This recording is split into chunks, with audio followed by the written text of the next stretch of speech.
Ako ay sobrang na-touch nung umakyat siya sa stage na nakita ko yung kanyang pagpupursige despite sa kanyang kalagayan ay nakayanan niya na maging isang guider. So parang naging inspirasyon siya sa akin na sabi ko kung siya nga nakaya niya, no, why yung ibang tao hindi nila makaya na normal yung kanilang kalagayan.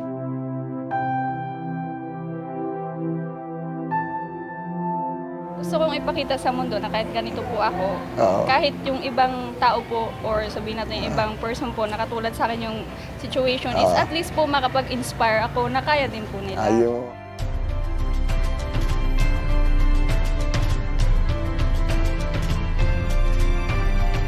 Sinabi ko na sa sarili ko na ito, bibigyan ko to. So sobrang-sobra naman yung tinatamasa nating mga blessings. Salamat sa MMM. So minsan kailangan din nating ibalik ito sa nangangailangan.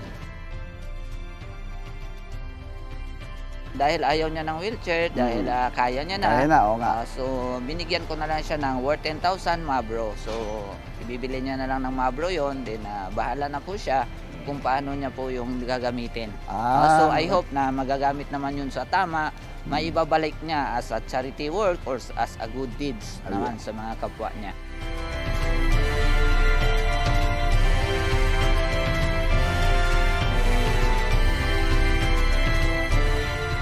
Kay Sir Elmer po, salamat po talaga sa opportunity. At least po, na-recognize po yung ginawa ko din po para po sa MMM po. At saka po, I'm willing din po na i-give back din po yung lahat po na natutunan ko. Lahat po ng kaya kong itulong din po sa mga katulad ko po.